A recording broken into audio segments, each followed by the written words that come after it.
Can you please silence your cell phone? Yeah, no buzzing. That wasn't me last time. That was Omar.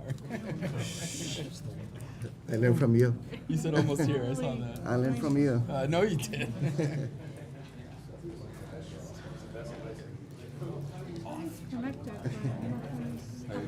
You have the thing. You'll hand it to me. Yep. Because I don't have it. Yeah, I will.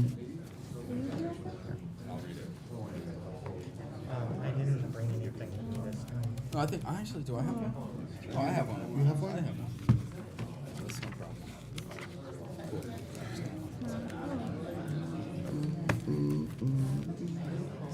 What we don't have in here is a clock. 2 minutes? 6 p.m. Should I take a risk? I don't think so. No. You have to join with a computer. All right. Good evening. Welcome to the Easthampton City Council meeting for Wednesday, June 15. This meeting tonight is being recorded and broadcast by Easthampton Media on Charter, Channel 193, and live streaming on their YouTube channel. All councilors and participants in this meeting are gathering hybrid on the executive order by Governor Baker extended to July 15, which allow us to do so. I remain both the member of the City Council and of the public to remain mute until recognized by the President. Also, for the member of the public, please remove your camera for the direction of this meeting, although you are participating in the public hearing. Thank you. This meeting is now called to order. Barbara. Connie Denham. Here. Salem Derby. Present. Omar Gomez. Present. Davey Kaczynski. Here. Tom Peak. Here. Brad Riley. Here. Dan Rist. Here. Lindsay Rothschild. Here. Owen Zarek. Present. Okay, before the Pledge of Allegiance, if you're participating in hybrid, can you please mute yourself? Thank you. Please stand up for the Pledge of Allegiance. Pledge of Allegiance to the flag. The flag of the United States of America, and to the republic for which it stands, one nation, under God, indivisible, with liberty and justice for all. We'll get that down eventually. All right. We don't have public speak time tonight, but we do have a public hearing. We have City Council President and Vice President Communication. I will start saying this councilor signed an agreement with the mayor and the school department, the school committee. The chairwoman of the school committee just signed the agreement a little over an hour ago. That agreement is going to be public. We're going to read it for the record, and I'm going to pass to the Vice President Derby to read the agreement to the record. Thank you, Mr. President. This is my first time reading it, so. In order to ensure that the educators and support staff of Easthampton are supported in their mission to provide a supportive and enriching learning environment for the city of Easthampton, and in order to further understanding, communication, and collaboration between the city of Easthampton and its schools, the undersigned hereby state their intention to undergo the following course of action. Number one, provide the mayor's fiscal year 2023 budget is passed, with or without amendments, within fiscal year 2022. The mayor agrees to allow any appropriation request from the Education Department to move to the City Council. Two, the City Council will work with the Education Department to appropriate the funds necessary to maintain a level service budget and will not consider the presence of reserves to be a disqualifying factor when discussing appropriation requests. Three, the school committee and City Council will form a joint committee of their respective finance committees, which will meet quarterly with the goal of furthering understanding and communication between the two bodies. Four, the city will issue an RFP for an external auditor to perform an independent review of Easthampton Public School District with the goal of better understanding the fiscal health of the city, the resources available to the Education Department, and alignment with best practices. This will include a review of the school chart of accounts and alignment of the school and city accounting procedures and all school funds outside the operating budget, including circuit breaker and school choice revolving funds, to governing regulations and best practices. A committee will be formed to draft the RFP and make a selection from the responses, with the mayor, superintendent, and city council president each making an appointment to the committee. The findings of the review will be reported to the Joint Finance Committee, and the City Council and School Committee will act in good faith to ensure the recommendations are acted upon in a timely manner. Number 5, the School Committee will instruct the school business manager to support the aforementioned Joint Committee to construct a 3, 5, and 10-year financial forecast for the district to help inform the future budget process. The 10-year financial forecast will also serve as a capital plan for the Education Department. The Education Department will pay to operate the district with level services.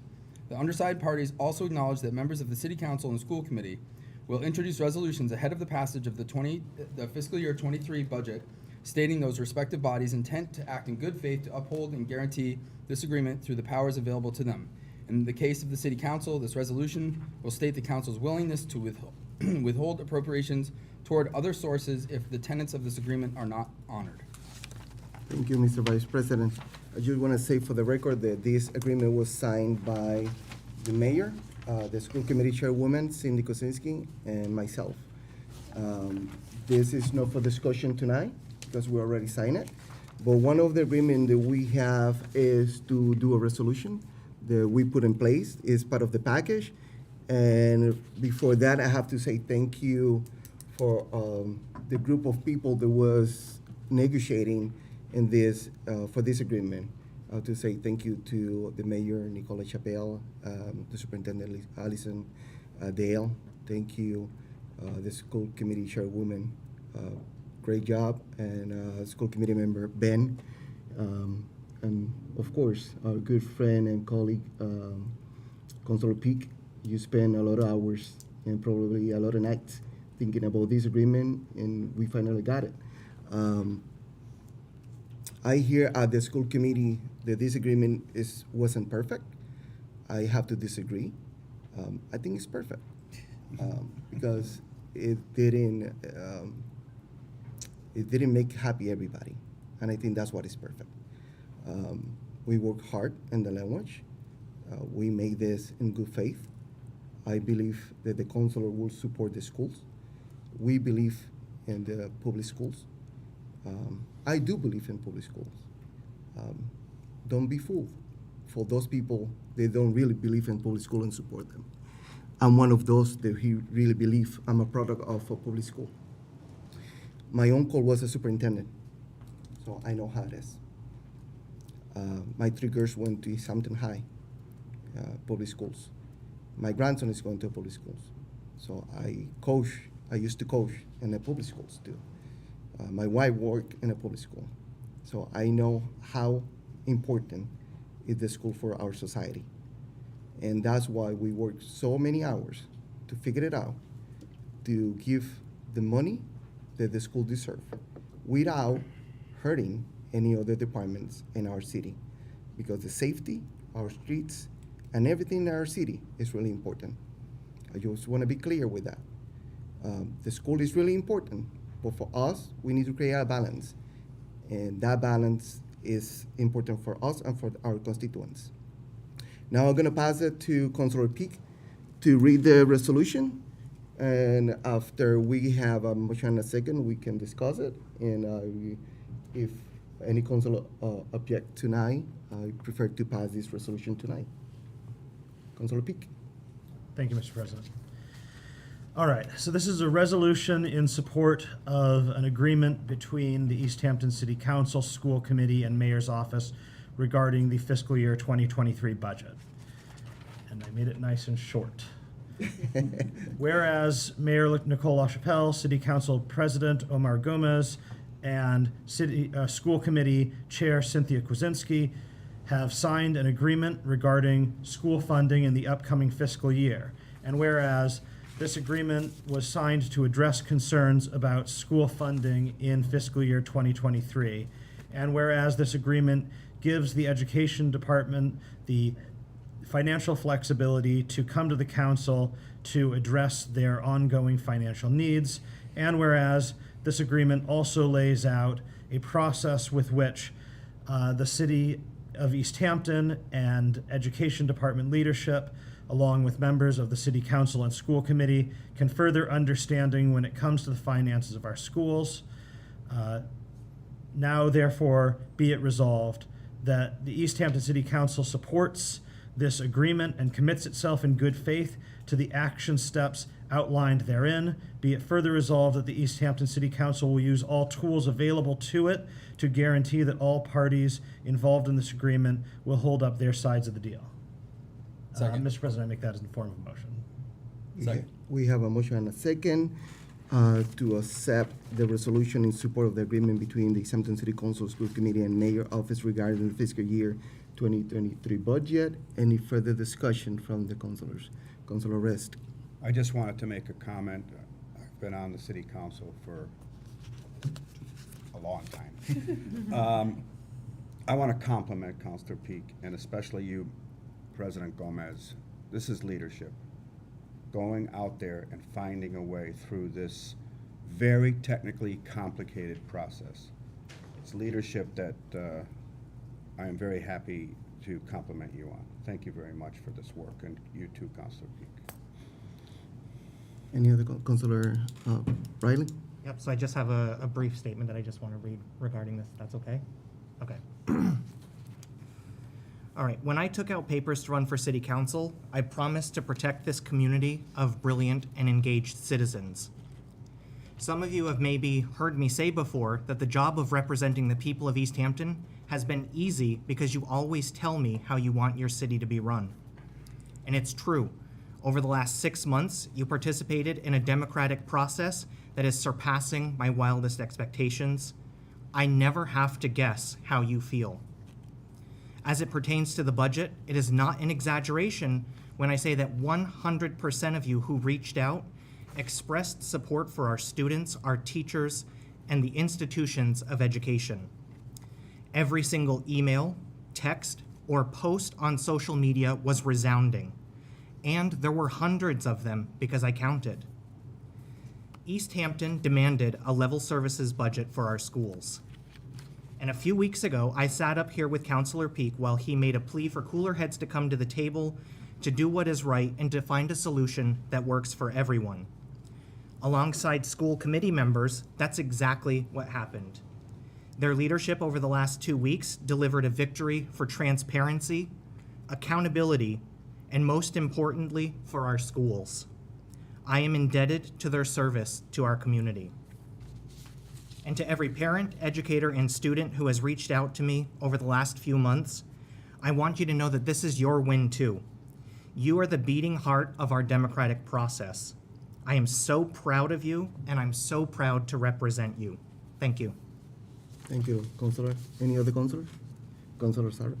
Obviously, just wanted to thank everyone who was involved in this process, certainly my colleagues on the council. Thank you very much for even more unexpected hours of work that are already being put in, and certainly to the members of the schools and our chief executive, the mayor, for really getting together in a collaborative fashion. I know that there are moments where this was tense, but I think the ends justify the means. And it was really a pleasure to see our community come together, the parents, constituents, people in support of the schools, people who work for the schools, to make it very clear what was important to them and to see a response. I don't think on my brief time on the council that I've seen people turn out so much in support of a single item like this, except for, oddly, the vote for the new school. So here we are again, putting education first and foremost. The enemy of good is perfect, and I think that, but I think this is an exceptional agreement. I think we ultimately get what is the most important thing here, and that's a pathway to a level service budget for the schools. So kudos to everyone, and kudos to Easthampton. I think they're the ones who win here. So thanks again, everybody. Councilor Peak? Once we're done making statements, I did realize that there's an "and" in here that shouldn't be. It's a typo on my end. So I guess That's a typo that we can fix. we can that, just, don't worry. do we don't need to make a thing No. that's, okay. Read it again. We're good. Where is it? Just tell us to do it all over. Barbara will. Where is it? So I can find The it. fourth whereas, there's an "and" at the end, and it really should say schools now therefore be it resolved. That's We- fine. We don't have to make an No. amendment. Any other councilors? No? Before we vote, I just forget the school committee, Megan Harvey was part of the negotiations too. Thank you, Megan, for being part of He this. wants to speak. Mr. President, Yes, sorry, Councilor Kosinski. I was raising my hand. Thank you. I realize just how much everyone worked hard to make this happen. I believe that the process was not necessarily easy. It was difficult. but a challenge that was worth every bit of effort to create that path forward. We have averted a current crisis. I believe the budget is set to go tonight. I believe that we have a process that will support the schools, and I appreciate everyone who participated in the process and who advocated. And again, I want to reiterate what everyone else has said. I believe this has been the greatest turnout of all issues that I have seen in my time in this council. That being said, had this occurred with another department and another budget, I believe this council would have done similarly to support all the departments, public safety, every single department. And I am proud to be representing the citizens of Easthampton. Thank you. Thank you, Councilor. Barbara? Connie Denham. Aye. Salem Derby. Aye. Omar Gomez. Aye. JP Kaczynski. Aye. Tom Peak. Aye. Brad Riley. Aye. Dan Rist. Aye. Lindsay Rothschild. Aye. Owen Zaret. Aye. Motion passes. Thank you, councilors. Before going to the public hearing, I just want to move to the new business. Before we move to the public hearing, that's going to be long. Councilor Rist? Yes, we have before us, councilors, one of the tenets of the new agreement is the establishment of a school stabilization fund. Because this is not an appropriation and merely the establishment of a fund, we can't pass it this evening without, unless there is objection from a city councilor. Please don't, sorry. Any councilor have any objection to pass this tonight? So I'll read it. I move pursuant to MGL Chapter 40, Section 5B, the City of Easthampton establishes a school stabilization fund for the purpose of addressing level service gaps in current fiscal year Easthampton Public Schools budget as approved by the City Council. Second. We have a motion and a second to approve the creation of the stabilization account. Any further discussion? Seeing none, Barbara? Salem Derby. Aye. Omar Gomez. Aye. JP Kaczynski. Aye. Tom Peak. Aye. Brad Riley. Aye. Dan Rist. Aye. Lindsay Rothschild. Aye. Owen Zaret. Yes. Connie Denham. Aye. Councilor Rist? Motion passed. Councilor Rist? We have another piece of new business. This is a simple, we've done this before, and I'd also like to pass it in this evening unless there's an objection. This is the department revolving account spending cap that is required in the Department of Public Works for electric vehicle charging stations and bike share program.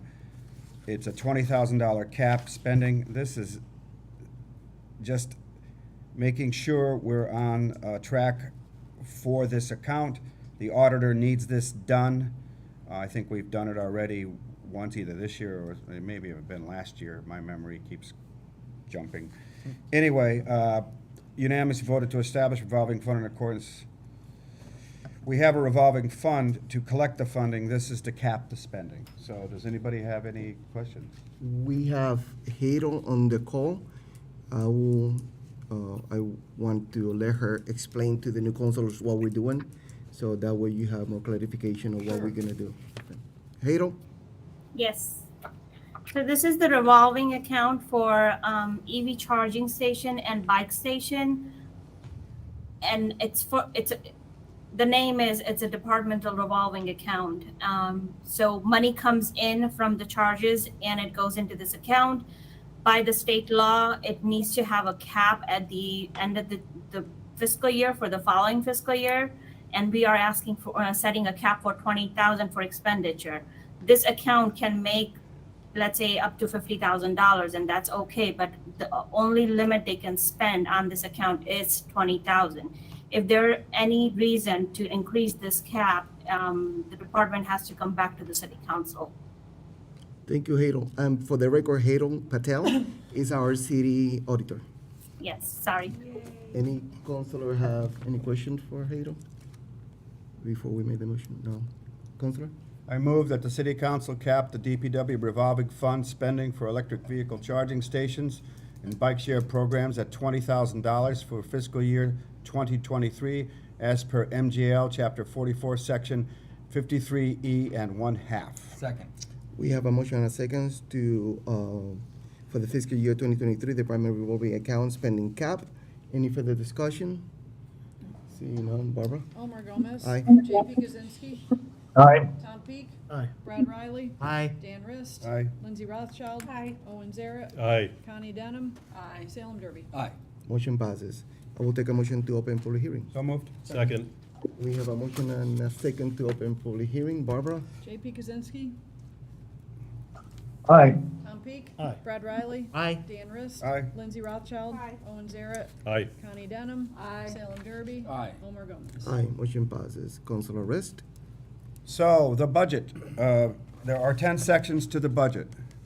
We will begin, first I wanted to go over how the budget must be balanced. We have a lot of sources of revenue.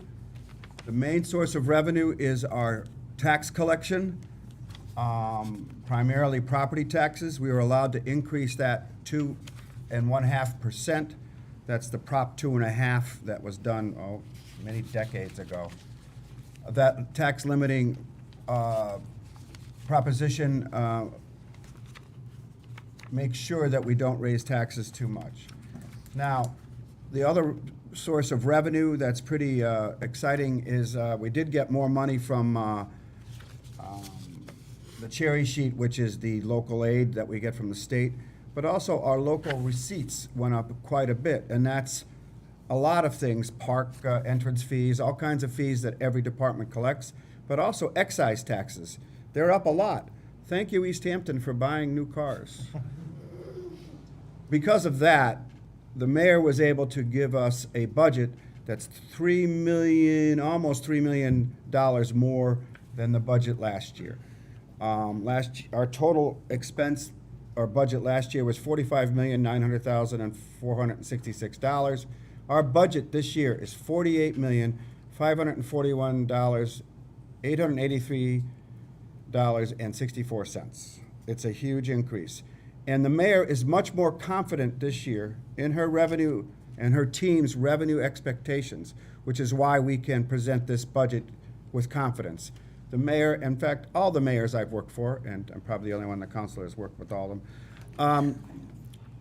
Oh, you have? Yeah. Oh, good for you. Anyway, sorry. Anyway, we've always been conservative in estimating our revenues because we do not want to incur a deficit at the end of the year. So our revenue, last year, for instance, the mayor was not confident in revenues, which is why a lot of budgets were funded beneath what they needed, and we had to do supplemental appropriations to catch up. Saying that, we will begin with Section 1, General Government. Section 1 covers a great many departments in our city. The mayor's office, the council, the city councils, licensing, the auditor, the assessor's office, the treasurer, information technology, tax collection, human resources, the city clerk, elections, planning, and building services. A great deal of the increase in this, and I'm very proud to say, is for information technology. That department is increasing their software maintenance by almost $200,000. Now, what does that mean? Bottom line, it means we get up-to-date software and security. You've heard about the hacks to small cities, where we don't get to use our computer system or our ability to fund anything until we pay some money. Well, this security is what we need. So that's one of the big changes. Also, in this department, in Section 1 General Government, vast majority of the employees are pay plan employees. And this council approved a pay plan change to a 3% increase per employee in the step system we have. And there also have been employees who get a step increase, which is on the year of their anniversary, they get an increase in salary. So there's been some increases there. In any case, I have the budget in front of me if anybody has a question, but we did go over this line by line, as we always do in finance. And the Finance Committee, at the time of this particular vote, does not have a recommendation. 2 councilors abstained in absence of our current agreement. I think they probably changed their minds this evening. Thank you. So anyway, we don't have a recommendation from the Finance Committee, but we did discuss everything. Any councilor have any questions or comment to Can I just? Councilor Peak? I just want to say we at the finance committee level, as the deal was going and we weren't sure how everything was going to work out, I and Councilor Denham abstained on a good deal of these items just until we could figure something out. I can't speak for Councilor Denham, but with the deal in place, I'm fine to move forward. So I don't want anyone to construe a lack of a recommendation as anything more than just that this was a complicated process and things were coming together the way that they were. But I'm good to vote for all of these. Perfect, thank you. Anyone from the public have any comment or question? I will give you 3 minutes to talk, and we're gonna keep it to 3 minutes. So anyone from the public, just go to the podium, state your name and address, and please talk to the council. This is on general, just on. Yeah, and I know people online is raising their hands. I'm gonna let people from the public here talking first, and then we go into the people that are participating through remote. Good evening. My name is Margaret Betts. I am the K-5 math coach for the district. I've worked my entire career in the Easthampton Public Schools. I am so excited tonight to be able to urge you to vote to pass this. And I want to thank you.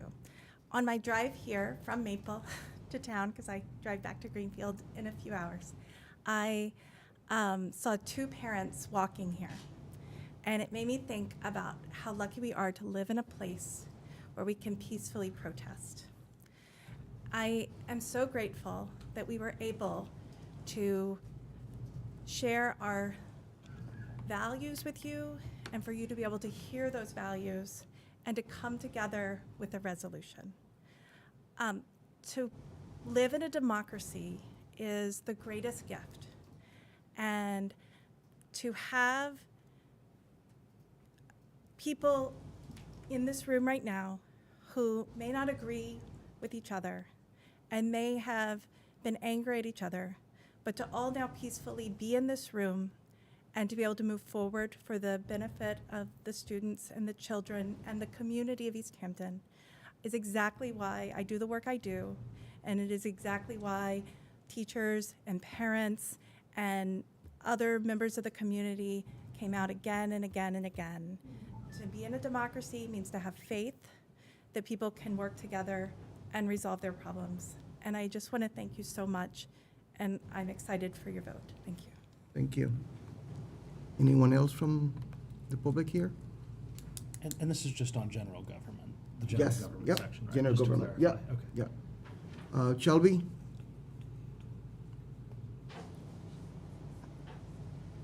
Hi, can you hear me? Yes.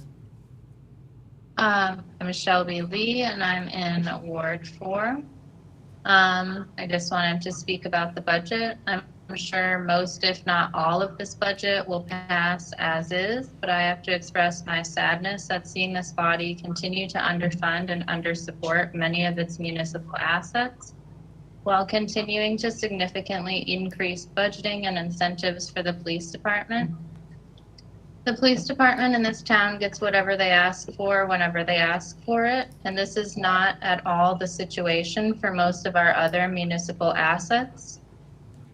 I'm even having to avoid using the word departments to refer to our other city assets because many of them, like the library, are not funded as municipal departments and have to puzzle together a variety of funding sources to secure their baseline operations.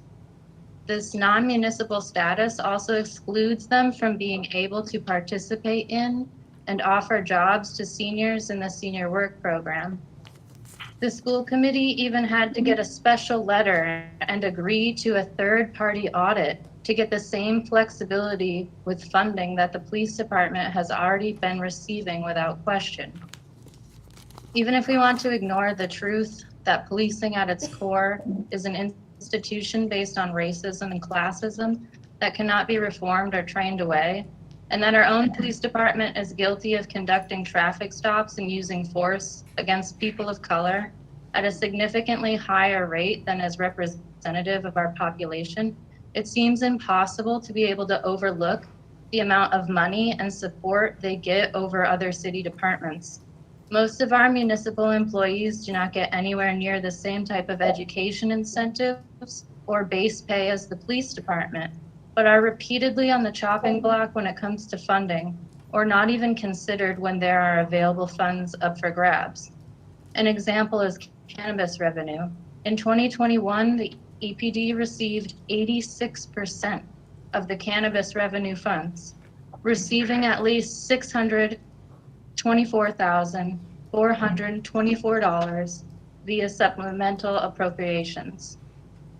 It's so dispiriting to see this body continue time and again to invest in policing the community over supporting the community, especially for them to do so now with luxury vehicles and AR-15s. Thank you. Thank you, Shelby. I just want to remind the people from the public that we are in Section 1, General Government. This is a public hearing. You're allowed to speak, but I just want to remind everybody that we are in Section 1. Donovan?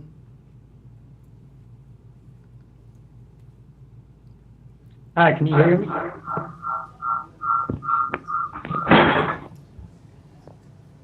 My name is Donovan Lee. I'm a resident of Ward 4, and I just wanted to say that, this letter of agreement between the school and the city isn't really a win for the school. It's already how this city operates, as we've seen over the past year. The Easthampton Police Department received at least $873,000 in supplemental appropriation funding alone in 2021. And the school has to undergo a third-party audit, which is something that none of the other departments have to go through, as far as I'm aware, even though, a lot of them also use supplemental appropriations to do contractual obligations that they didn't budget for. Also, this process seemed, close to violating open public meeting law. This letter should have been published for the public when the community first began discussing it, and it was only read aloud once in a meeting on Monday, and not even provided in a written format with the emergency school meeting today at 4. Anyone who has an opportunity to look at the letter in the council agenda in the brief window, and by brief I mean a few minutes before, about an hour before this meeting began, has an idea of what's going on, can tell that this is not a win for the school budget. It's just concessions on the school's part, no concessions by the mayor, just so the school can maybe get enough funding, for level services throughout the year. Thank you. Thank you, Donovan. Just for the record, I'm going to say that we never violate open meeting law. We never have a quorum when we met. Wallace?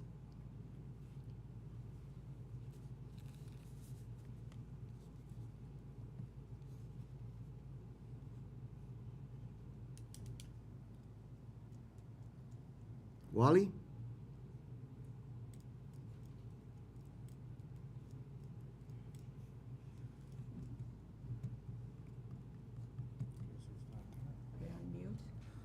No, he's on mute, but couldn't hear anything.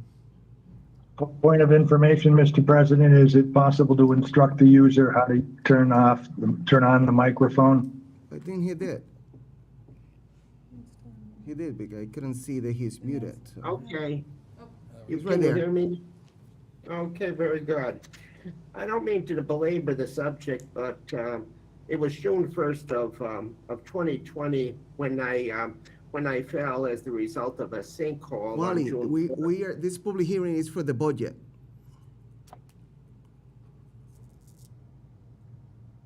It's strictly on the budget, okay. Yeah, this is for the budget. If you have any concern about your accident, again, I encourage you to call the city hall, call the mayor, call the HR, and they can work with you. Thank you. Anyone else? Seeing none, Councilor Rest. I move that the city vote to raise and appropriate the sum of $2,334,946.59 for the various departments listed under Section 1 General Government, and that the amounts listed in the mayor's printed report, unless amended, be considered specific appropriations, with the following amounts to be transferred as recommended by the mayor. Water Sewer Enterprise, $212,000, $677.47. Parking Fund, $2,500. Cannabis Stabilization, $23,316,000. Need a second? Second. We have a motion and a second to approve the Section 1 general funds for $2,334,000 with 90.46 with 59 cents. I'm gonna repeat that again. $2,334,946 with 59 cents. Any further discussion of Section 1 general government? Seeing none, Barbara? Tom Peak, Aye. Brad Riley, Aye. Dan Rist, Aye. Lindsay Rothschild, Aye. Owen Zaret, Aye. Connie Denham, Salem Derby, Aye. Omar Gomez, Aye. JP Kaczynski. Aye. Motion passes. Councilor Rist? The second section is public safety. The public safety section includes the fire department, the police department, and dispatch. The mayor last year, in an effort to be cautious with revenue, provided a conservative FY22 budget for the police and fire department.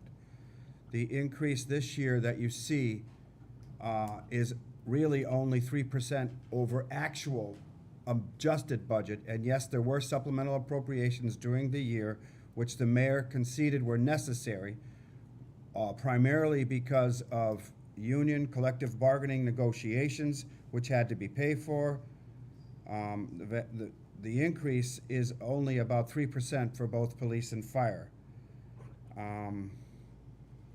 It's about all. Like the incentive area, which is all about education, getting a bachelor's degree, an associate's degree, a master's degree for both police and fire, are part of collective bargaining, and and the mayor chose, instead of doing a supplemental appropriation this year, to fund it entirely, based on the fact that she's confident in her revenues. That's all I have to say for public safety, Mr. President. Any councilor have any questions about Section 2 public safety? See, anyone from the public have any question or comment about public safety part of the budget? Anyone from participating remote? They want to just talk about just the public safety section of the budget? Julie?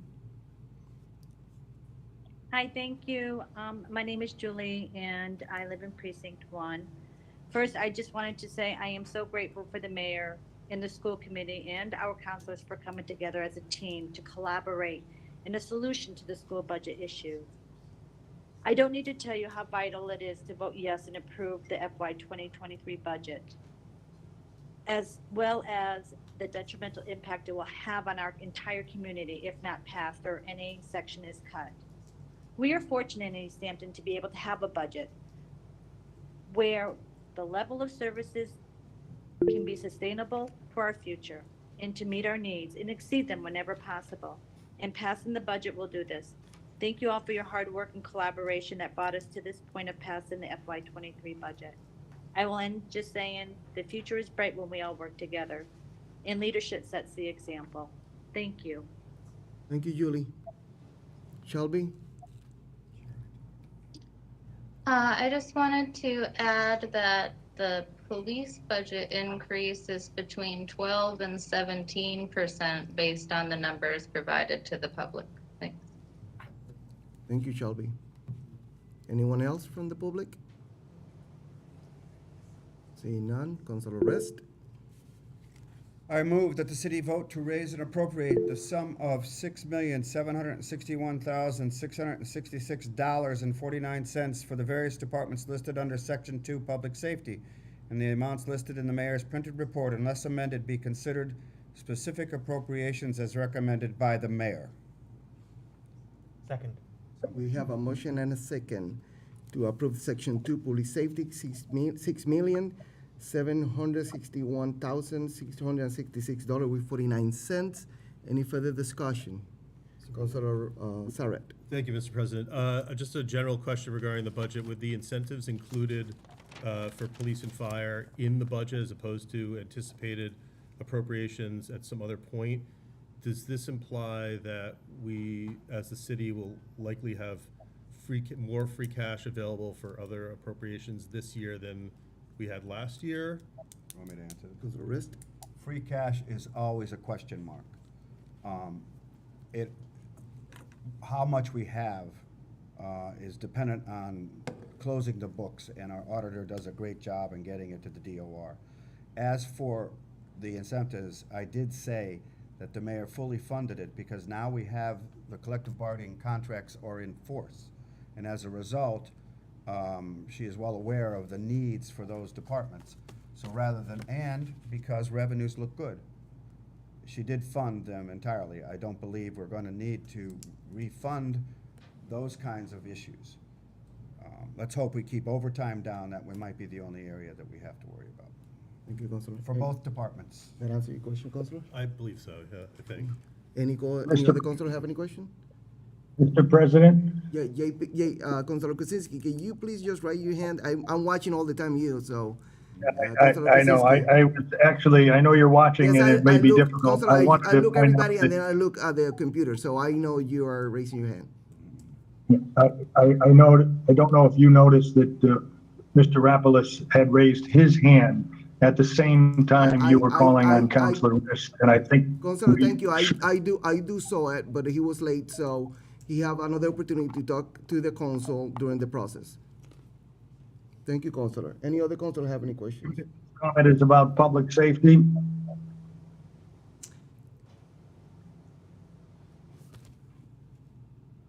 Yeah. I'll give you the opportunity. Councilor, Wally? Yes. What I wish to raise, I'm looking for an assembly that will serve. I will allow this for a period of enlightenment on the schools and sustainability. We have a mandate that insists on fresh perspectives in the development of a sustainable economic blueprint. And I'd like to further say the beauty of children entering into the educational process for families, for themselves, for the local area. And what I did is I succeeded in what I succeeded in was the United Nations Global Compact consists. Wally, we are in section 2 for the public safety part of the budget. Can you please, if you're gonna make a comment about that section, please? Okay, I'm sorry. I pass. Thank you. Just point of order, Mr. President. We have a motion on. I'm totally forget about that. Thank you to remind me that. Barbara? Brad Riley, Aye. Dan Rist. Aye. Lindsay Rothschild. Aye. Owen Zaret. Aye. Connie Denham. Aye. Salem Derby. Aye. Omar Gomez. Aye. JP Kaczynski. Tom Peak. Aye. Motion passes. Councilor Rest. I would like to pass the gavel over to my colleague, Councilor Peak, as I apologize I was not able to attend what was a difficult meeting for Councilor Peak and Councilor Gomez for the school budget. So, Councilor Peak, schools. Councilor, Sure. I just want to remind the councilors, I'm going to remind everybody that I'm the city council president. Okay. Just wait for me to be recognized, and then we're going to have a really smooth meeting. Thank you. Councilor Peak. Thank you, Mr. President. I'm not as good at narratives as Councilor Rist is, having not really practiced this, but the schools are going to the Sierra. It's a big year. It's the first year that everybody is going to be at a school building that was built in my lifetime, which is pretty cool. But it comes with a lot of new challenges, particularly around busing that raised a lot of expenses. Inflation and gas prices didn't help with that, but the amount that there was, I think, I don't want to recap the entire conversation about the budget that's gone on, but it got up to a certain point, and we had this agreement to help deal with the fact that there's likely going to be further appropriations coming our way in order to deal with some of the fiscal challenges that the school will likely face in this complicated time. So I'm not as good at this as Dan, but that's what I got. So I will. Before the motion. Yes, I move that the city Not yet. vote. No, okay, I don't yet. do that. Yes, before the motion, any councilor have any question about the school section 3 schools? No, anyone from the public have any question or comment about section 3 schools? Anyone from the public? No? Before you, Councilor Peak, make a motion, I just wanna, for the record, I wanna say it once again, that I called the Ethics Commission because my wife worked at the high school and I'm allowed to vote. I'm not allowed to deliberate how they're gonna use the money. And by the way, we don't determine how they're gonna use the money. We only give their money and they decide how to use it. So for that reason that I called the Ethics Commission, Councilor Gomez is allowed to vote. Councilor Peak. All right, I move that the city vote to raise and appropriate the sum of $17,889,577.60 for the various departments listed under Section 3 schools, and that the amount listed in the mayor's printed report, unless amended, be considered specific appropriations as recommended by the mayor. Second. We have a motion and a second to approve section 3 for schools from $17,889,577.60. Any further discussion? Councilor Rocha? I just want to say how thrilled I am to be able to vote on this and vote yes on this tonight, and echo the thank you and just applaud the city because we had a shared vision, like Councilor Riley mentioned. Not one person reached out against funding the schools, level funding. So it was like the whole city shared the vision. I believe including the mayor shared the vision, and we got to this point. And even though I regret that teachers had to finish the school year feeling anxious, kids had to feel anxious, parents, I'm a parent of a third grader who has the benefit of Miss Betts. It also was the unintended consequences of bringing people together. I got to meet Miss Betts standing out in the pond. I got to really have really great conversations with school committee members. I got to talk to parents, and so even though maybe some of us could have, especially those teachers, lived without the stress, I really think in the end, I'm really, again, proud to live in Easthampton and proud to be a parent here. And just thank you, everyone, for showing up. Thank you, Councilor. Councilor Sarah? I probably don't have much more to say than what my colleague just said, but I just wanted to clarify for the record because I've been so vocal up until now about my concerns and potential opposition to this passing, mostly in written and spoken forms. I know that there were concerns from certainly parents, members of the city, certainly members of the school department about the requested amount of funds that they felt that were needed for level service and what was put forward in the budget. And I felt that until mostly today, it was unclear what the path forward was. I think that this agreement that we received, again, thank you to everyone who was involved with that, offers a path forward. This will be funded through appropriations. I will happily vote for any appropriation that comes forward for the schools. I plan to vote yes now with the understanding that there are potentially more funds needed. I know we're still waiting for Chapter 70 money and some other monies that will probably help the schools out. But I have all the confidence that we will arrive at level service for our schools. And again, thank you to everyone who made this happen. Thank you, Councilor. Any other Councilor? Seeing none. Barbara? Dan Rist. Aye. Lindsay Rothschild. Aye. Owen Zaret. Aye. Connie Denham. Aye. Salem Derby. Aye. Omar Gomez. Aye. J.P. Kaczynski. Tom Peak. Aye. Brad Riley. Aye. Motion passes. Councilor Rist.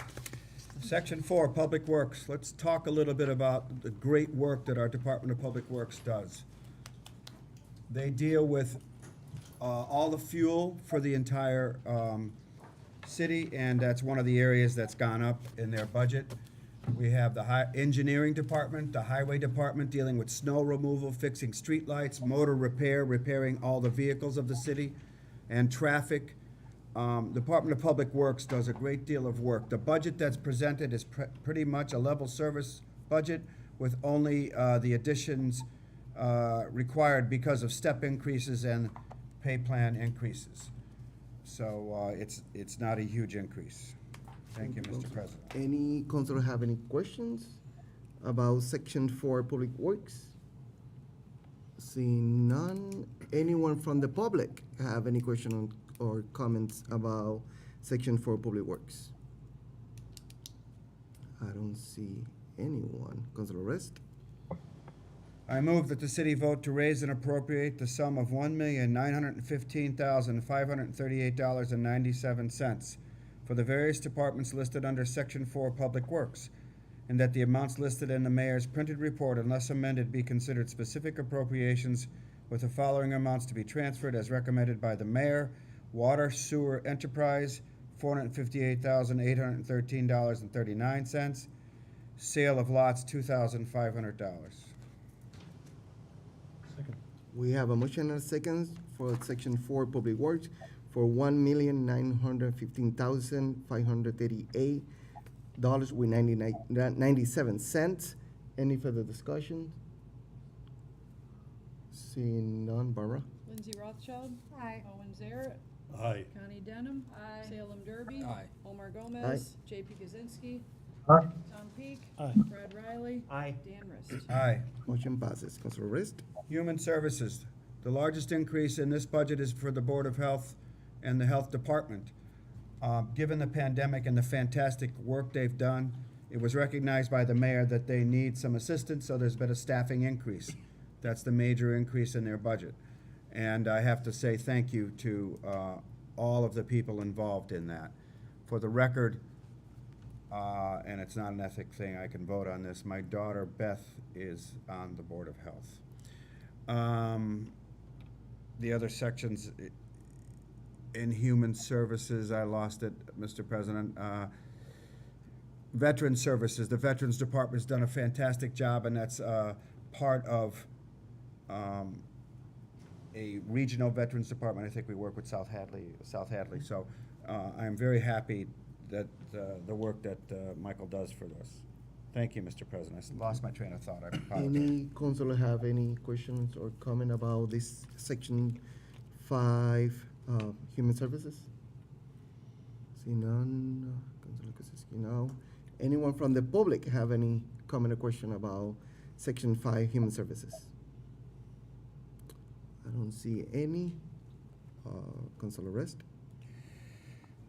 I move that the city vote to raise and appropriate the sum of $746,706.35 for the various departments listed under Section 5 Human Services, and that the amounts listed in the mayor's printed report, unless amended, be considered specific appropriations as recommended by the mayor.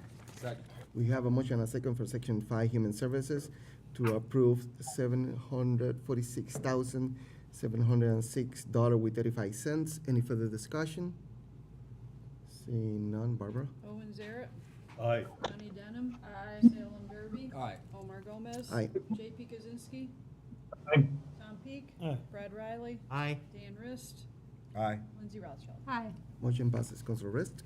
Culture and Recreation, Section 6. This deals with the Emily Williston Memorial Library and Parks and Recreation.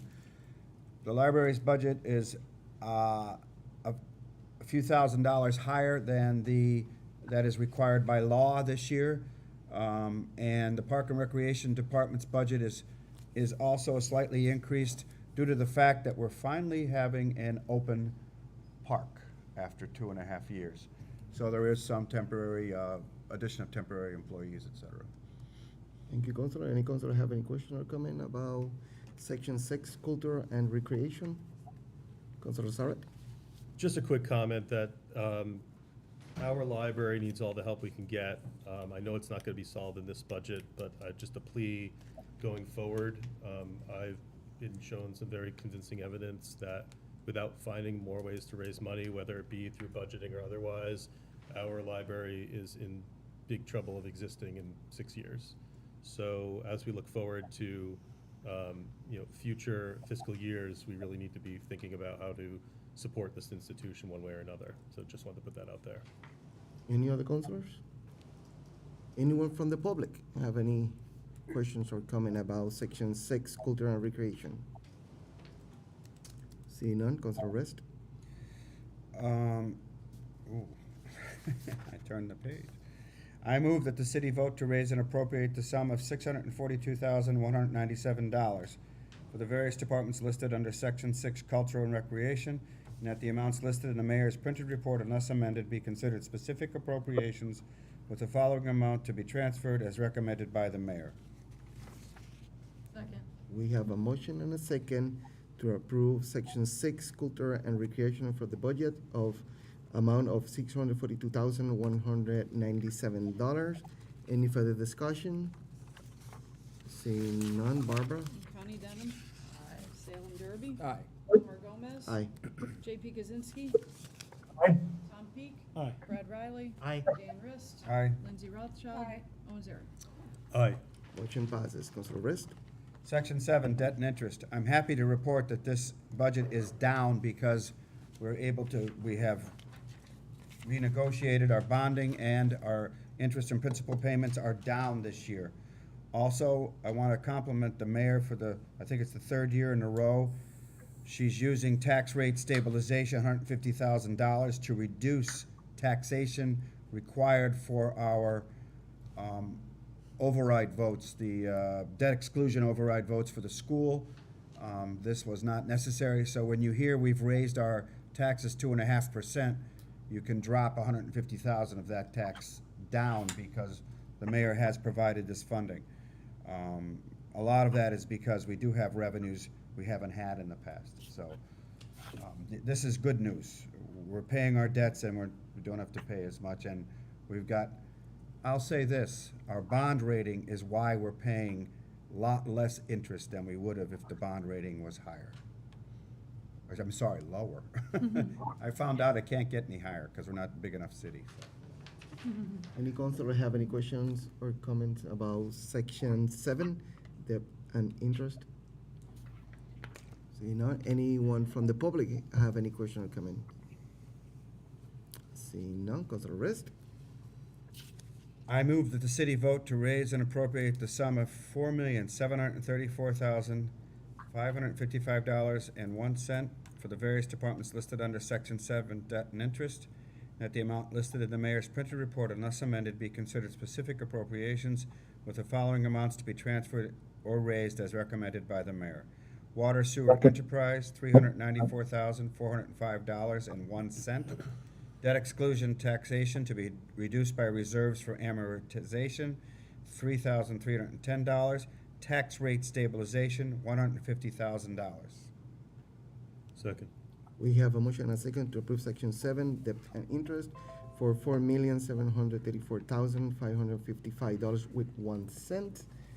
Any further discussion? Seeing none, Barbara? Salem Derby. Aye. Omar Gomez. Aye. JP Kaczynski. Aye. Tom Peak. Aye. Brad Riley. Aye. Dan Rist. Aye. Lindsay Rothschild. Aye. Owen Zaret. Aye. Connie Denham. Aye. Motion passes. Councilor Rest. Mr. President, I'd like you to please call on Counselor Peak for unclassified as I missed that meeting. Councilor Peak. Thank you, Mr. President. Section 8 is unclassified. Unclassified is basically employee benefits. Employees need benefits.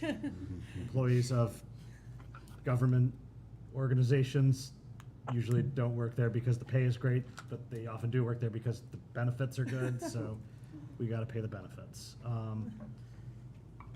Any councilor have any questions or concern about those benefits? Councilor Rest. I wanted to say that I am very happy that our 32B, which is our health care, provided for all of our employees, the city does pay for school employees as well as all the other employees, is only up a little.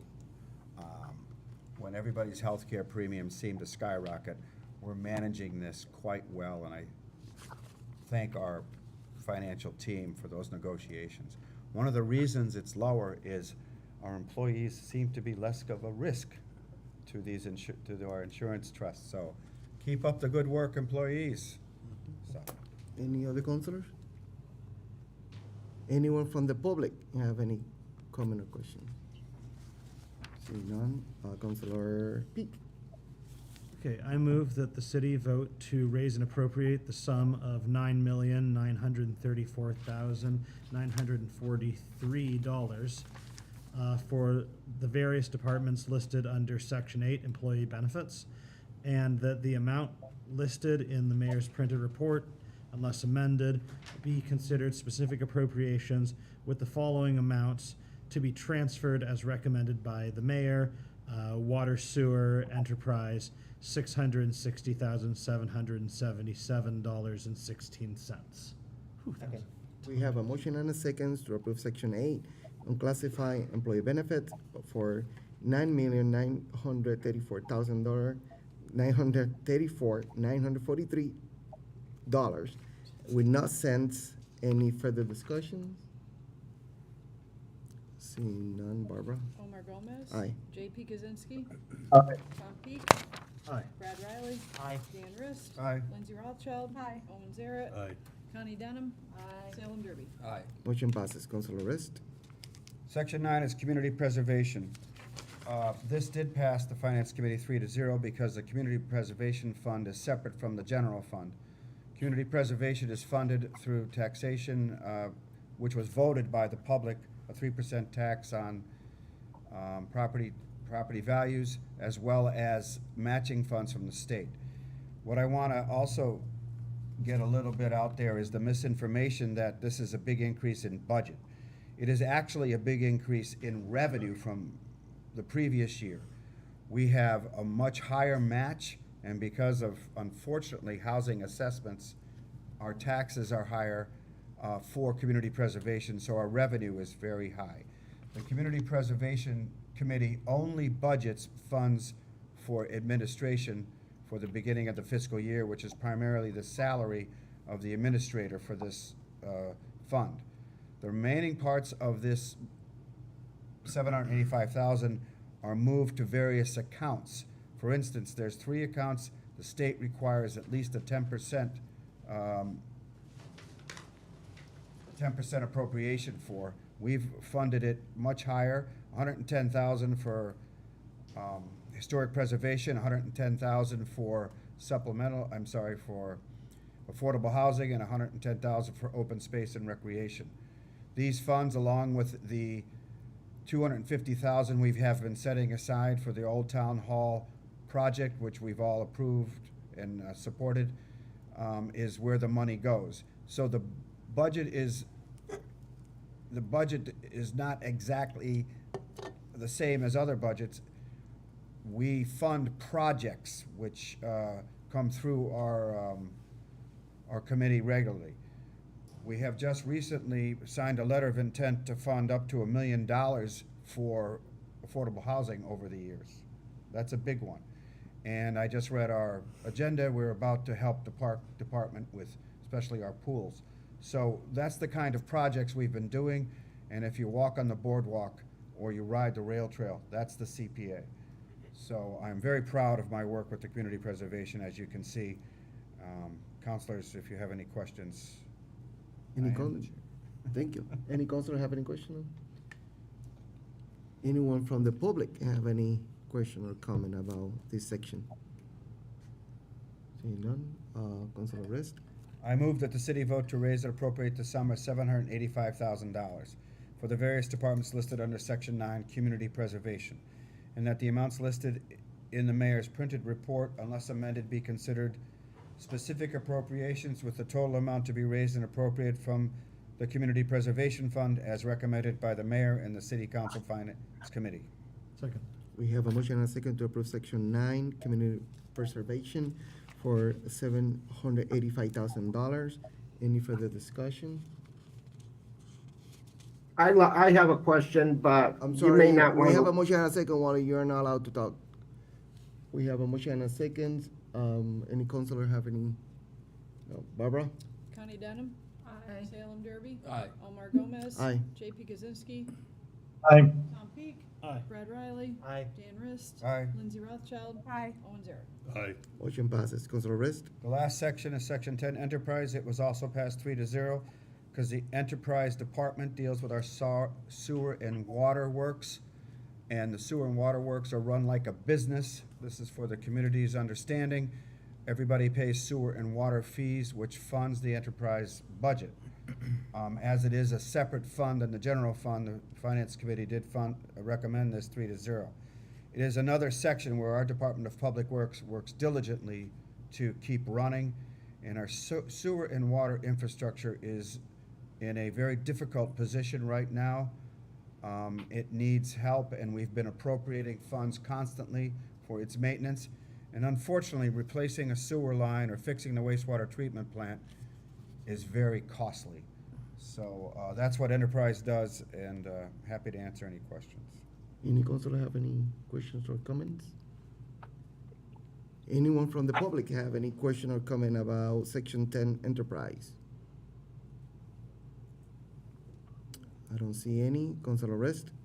I move that the city vote to raise and appropriate the sum of $2,796,752.63 for the various departments listed under Section 10 Enterprise, and that the amounts listed in the mayor's printed report, unless amended, be considered specific appropriations, with the following amounts to be transferred as recommended by the mayor and the city council finance committee. Water sewer enterprise, $2,796,752.63. Second that. We have a motion and a second for Section 10 Enterprise for $2,796,752.63. Any further discussion? Seeing none, Barbara? Salem Derby. Aye. Omar Gomez. Aye. JP Kaczynski. Tom Peak. Aye. Brad Riley. Aye. Dan Rist. Aye. Lindsay Rothschild. Aye. Owen Zarek. Aye. Connie Denham. Aye. Motion passes. Counselor Rist? The budget is done. Thank you. All right. Thank you. First item up for separately is supplemental appropriation. This is $650,000 from free cash to our stabilization accounts. I made a big speech at finance, but the finance committee did approve this 3-0, and I'll just simply reiterate why we need general stabilization. There are two major reasons. One is it's our rainy day fund. If we have a recession, and Councilor Peak is concerned that we will have a recession, funding revenue from the state dries up. In 2008, it was a terrible recession, and we had to lay off a lot of employees because we did not have stabilization. By having stabilization accounts, we're able to ensure that we can deal with a possible recession.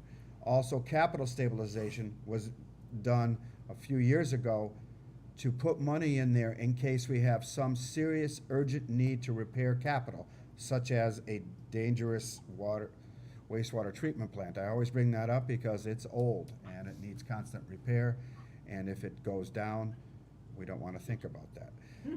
Anyway, so we have stabilization accounts for emergencies, and that's why we save money here.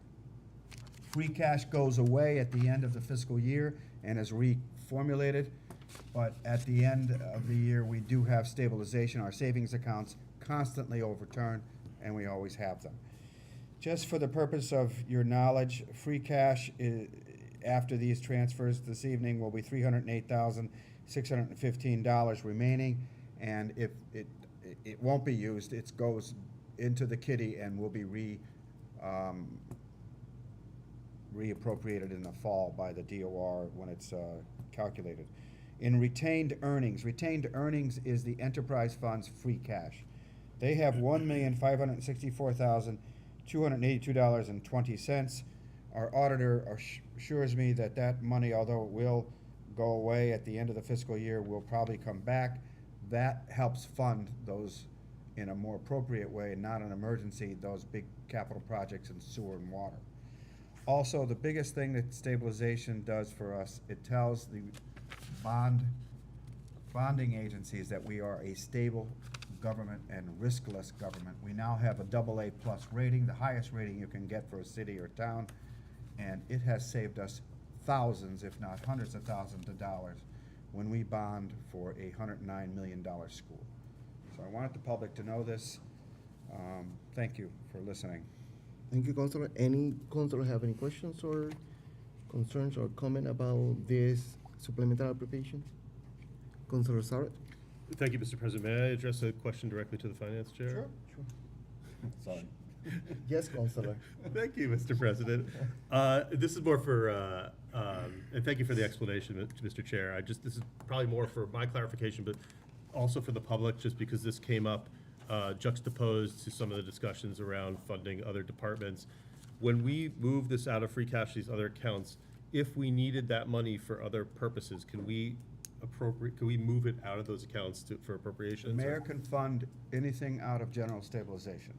She cannot fund anything out of capital stabilization. It has to go directly to capital, like something is broken and we need a new truck.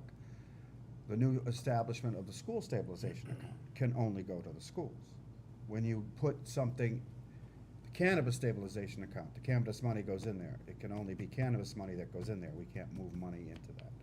So the only one that can be funded, and it's been done, is out of general stabilization. We don't like to tap it because it suggests that our operating budget has some issues to all of those finance people out there. But the only one that can be funded in general is general stabilization. Thank you. Adel, I'm right, correct? Again, Councilor. Yes, you are. I'm sorry, again, I'm gonna repeat it one more time. Just wait until the council president recognize you. Thank you. Any other, Councilor Kuczynski? Thank you, Mr. President. I just wanted to ask a question, a point of information about, I know it says 650,000 from free cash to general and capital stabilization funds. Is there a breakdown as to how much goes to the general stabilization and how much to capital?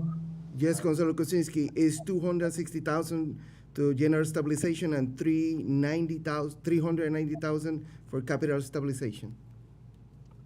Councilor Rist? I think if you're asking how much is in those funds after this, these appropriations, in general stabilization, we will have $4,720,000 in that stabilization account. And in capital stabilization, we will have $2,820,000. And that after we. After the approve it, appropriations, yes. The next question I had to do with clarification. I know Councilor Rist had said in his statement that the mayor can appropriate these funds. I believe that requires further clarification. I had thought that any of those funds to be removed required council approval. Councilor Rist? Appropriation is the word appropriation refers to the step starting the requirement. The mayor is an appropriating authority. The Community Preservation Committee is an appropriating authority. Both of those authorities require city council approval. And for your information, movement out of stabilization requires a 2/3 majority vote of the city council. That would be required for any stabilization appropriation. Thank you, Councilor. Councilor Kuczynski, that answer your question? That answered the question. The last thing is, I suppose the council, if it wanted, could send a message to the mayor for a request to remove the money. Should that ever become available, that would be one of the things we could ask the mayor to use the funds. So I think there are tools to use to, should that become available or the need to arise. I just wanted to point that out. Thank you, Councilor. Any other councilor? Anyone from the public have any questions or comment about this appropriation? Seeing none, Councilor Rest. I move that the city council approve a supplemental appropriation. The amount requested is $650,000 to be transferred from free cash, to be transferred to general stabilization, $260,000, to be transferred to capital stabilization, $390,000, for the following purpose: to fund general stabilization to provide stability to the current environment, and to fund capital stabilization to meet capital needs. Second. We have a motion and a second for the supplemental appropriation of $650,000 from free cash to general funds and capital stabilization funds. Any further discussion? Seeing none, Barbara? Omar Gomez. Aye. JP Kaczynski. Aye. Tom Peak. Aye. Brad Riley. Aye. Dan Rist. Aye. Lindsay Rothschild. Aye. Owen Zaret. Aye. Connie Denham. Salem Derby. Aye. Motion passes. Councilor Rest? We have an interdepartmental transfer in front of us of $51,828.48. We must do this quarterly. The money that comes in from charter has to go out to Easthampton Media, so it's just a transfer. We have to do this quarterly so that cable-related purposes in our franchise agreement can be funded. It's just something we have to do every quarter. Any councilor have any questions? For the new councilor, I will refer to our city auditor to explain this a little better for the new councilors. That way you have an idea why we're doing that. Harold, can you please explain it to the new councilors and to the public why we have to do this quarterly? Sorry, are we at PEG access? Yes. Okay, so we get money from Charter Communications, and the town is used as a passerby financial unit to pass money to Easthampton Media. But from the accounting standpoint of view, there was a regulation which was passed at the state level, and what we need to do is we need to have it in order to spend the money, we need to have a council vote, and that's how Easthampton Media gets paid. Thank you, Harold. Any councilor have any questions? Anyone from the public have any comment or questions about this transfer? Seeing none, Councilor Rest? I move that the full council approve an interdepartmental transfer. The amount requested is $51,828.48 to be transferred from the PEG access account, $51,828.48, to be transferred to the PEG access account, $51,828.48, for the purpose of giving approval to spend from the PEG access receipts reserved account for cable-related purposes consistent with the franchise agreement. Second. We have a motion and a second for interdepartmental transfer. Any further discussion? Seeing none, Barbara? JP Kaczynski. Aye. Tom Peak. Aye. Brad Riley. Aye. Dan Rist. Aye. Lindsay Rothschild. Aye. Owen Zaret. Aye. Connie Denham. Salem Derby. Aye. Omar Gomez. Aye. Motion passes. Councilor Rest? We have a supplemental appropriation in front of us of $287,769. This is coming from enterprise retained earnings for the enterprise system for the purpose of funding our match for the Cherry Street renovations. We received through the hard work of the planning department in conjunction with the Department of Public Works, $3,797,551 various grants, and this money is necessary for construction to begin. This project is an amazing project. It's an example of the kind of projects that enterprise can fund, and that's why, just to repeat, enterprise retained earnings is the free cash in the enterprise fund. So I'm very happy that we're gonna move ahead with this Cherry Street project. Thank you, Councilor. Before letting the councilors have any question, we have the DPW Director, Greg Natterman, here. I don't know if you want to add something before. Is he up there? Oh. I don't have much to add, but I will second that it was a largely conjunctive effort between the Department of Public Works, the Planning Department, and we've got to hand it to the guys in the sewer division that have really helped the utilities keep limping along over there these past couple of years while everyone worked together to, it's gone through from the municipal vulnerability planning grant program to now we're into an action grant, and we've managed to hook that together with a community development block grant to really get a lot done over there with using grant funds and not have to look to the enterprise or ratepayers to fund the vast majority of it. So it's just an excellent example of what we can do when we're all working together. So. Thank you. Any councilor have any question? Councilor Peak? Oh, well. Yeah, and Tom, I mean, you've been involved in it since the beginning. Well, it's right around the corner from me, and it's also, since it's my precinct, I get a lot of the concerns about the way that things are currently set up, and I just want to say how incredibly excited I am about this program, not just because it addresses the concerns of the folks who live on Cherry Street, but also because I really believe that what we're talking about here in terms of sort of using sort of these green concepts when we're talking about infrastructure is likely the future of how things are going to look. And being leaders here, you know, in Easthampton, I just think this is super exciting. I think other people are going to look to this. I mean, it's no, you know, it's just like the governor came out, you know, for this project. Like, this is a project that a lot of people are excited about. This is the kind of project that people go to MMA conventions and brag about, you know. So I'm very excited about this project, and super excited to see this go forward and to see how the lessons that we learn here that can be applied to a lot of our infrastructure problems citywide. Thank you. Any other councilor? Anyone from the public have any question or comment about this appropriation? Wally? Yes, this goes back 8 years. Can you please state your name and address? I'm sorry. It's Wally Rapolis on 1 South Hampshire Street in Easthampton. And I think it goes to what you're discussing right now with the Cherry Street project. Because 8 years ago, there was, I don't know how many of you may have heard of a Mr. Jim Mintz, but it has to do with marketing in the public sector and how there is an interchange between people that meet before the city council and the dialogue that takes place before the departments of the city, whether it be DPW or other entities.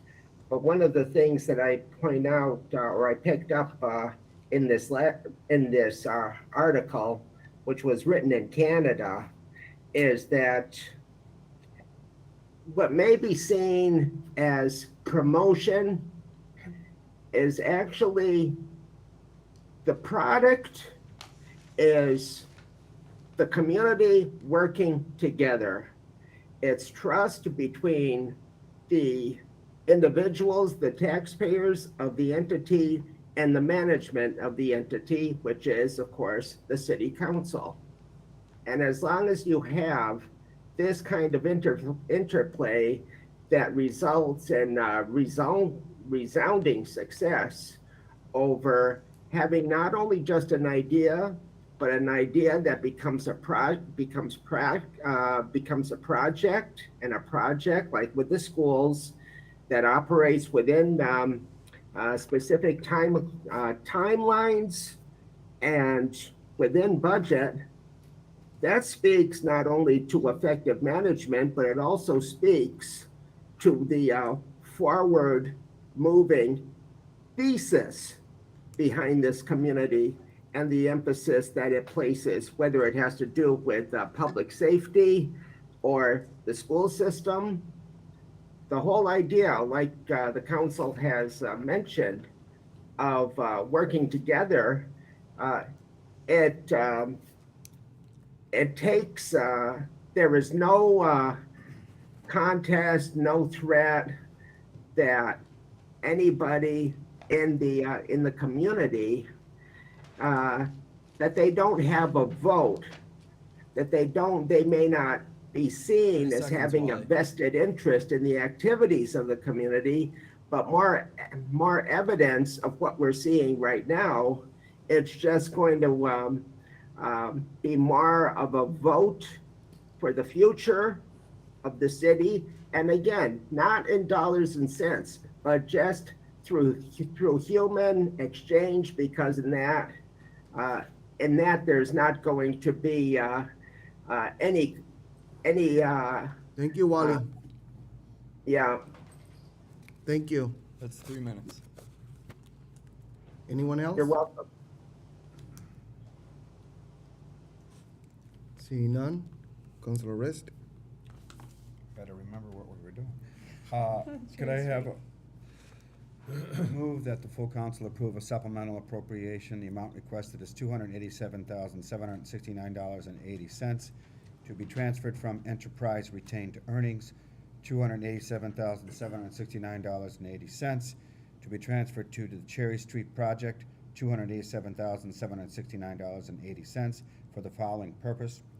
The Department of Public Works has worked closely with the Planning Department to secure grant funding from the Massachusetts Municipal Vulnerability, Preparedness, and Community Development Block Grant programs. Through this effort, we have been awarded $3,797,551 to reconstruct Cherry Street. Match funding in the amount of $287,769.80 is necessary for construction to begin. Second. We have a motion and a second for interdepartmental transfer of $287,769.80 for Cherry Street Reconstruction Project, grant matching funds. Any further discussion? Seeing none, Barbara? Tom Peak, Aye. Brad Riley, Aye. Dan Rist, Aye. Lindsay Rothschild, Aye. Owen Zaret, Aye. Connie Denham, Salem Derby, Aye. Omar Gomez, Aye. JP Kaczynski. Aye. Motion passes. Councilor Rist? We have a end-of-year supplemental appropriation of $10,873 to be paid for.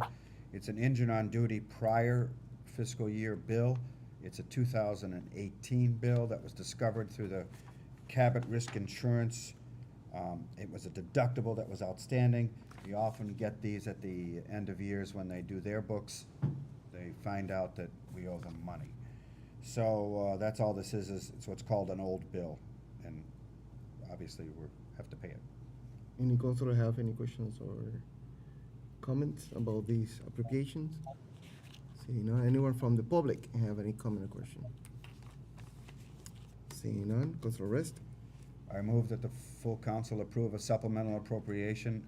The amount requested is $10,873.19 to be transferred from free cash, to be transferred to the injured on duty prior fiscal year bill of $10,873.19 for the purpose of covering unexpected remaining medical expenses for injured on duty claims from prior fiscal years. Cabot Risk Insurance audit found deductibles that were outstanding. Second. We have a motion and a second for the supplemental appropriation of $10,873.19. Any further discussion? Councilor Kuczynski. I just wanted to point out that, as Councilor Christie said, it is not unusual for an audit to pick up an item like this from previous fiscal years, and that's what audits are for. So, thank you. Thank you, Councilor. Any other councilor? Barbara? Brad Riley, Aye. Dan Rist, Aye. Lindsay Rothschild, Aye. Owen Zaret, Aye. Connie Denham, Salem Derby, Aye. Omar Gomez, JP Kaczynski, JP, Aye. and Tom Peak. Aye. Motion passes. Councilor Rist? The final supplemental appropriation is $17,000. This is to cover our requirement to pay school and other employee Medicare tax.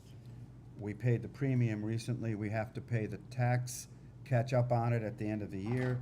Payroll changes such as COLAs, collective bargaining changes, pay plan increases,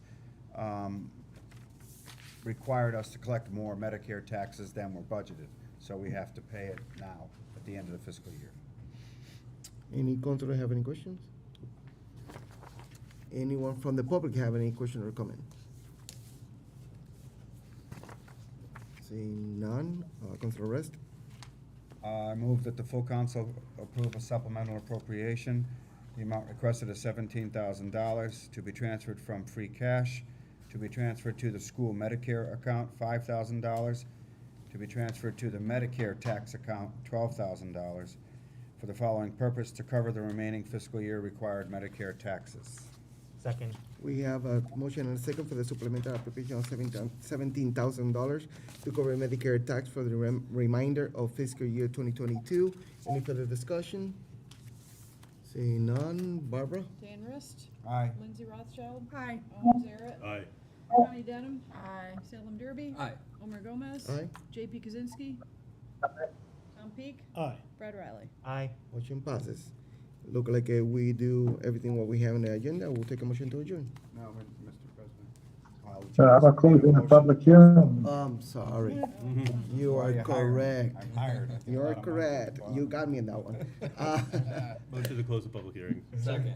We have a motion and a second to close the public hearing. Lindsay Rothschild. Aye. Owen Zaret. Aye. Connie Denham. Salem Derby. Aye. Omar Gomez. Aye. JP Kaczynski. Tom Peak. Aye. Brad Riley. Aye. Dan Rist. Aye. Motion passes. Now I will take a motion to adjourn. So moved. Oh, We have a motion and a second to adjourn. Barbara. Owen Zaret. Aye. Connie Denham. Salem Derby. Aye. Omar Gomez. Aye. JP Kaczynski. aye. Tom Peak. Aye. Brad Riley. Aye. Dan Rist. Aye. Lindsay Rothschild. Aye. Motion passes. Thank you, everybody. Stuff to sign. Don't leave. Don't leave, we have to sign. What is this? Oh, Just one? Oh, no, there's a Oh. bunch. don't we have to sign every budget or anything? No, nothing for the budget. So everybody can get paid. That's good. It always seems weird, I know, but. Connie, you're the clerk assistant? I move that we give, I just want her to keep me in my right spot. everybody needs somebody to keep us in our place. Yes, Dan, speaking of which, I just wanted to say, there are some of us who have been here almost as long as you have. So I wanted to point out, I've worked with all the three mayors that we've had thus far. I'm still the oldest guy on the block. There is no dispute about that. I was here since 1986. I don't think anybody else can say. I've been here longer than. See, JP, I'm gonna turn off the computer, okay? I was in sixth Not grade. superstars. Superstars have been here forever.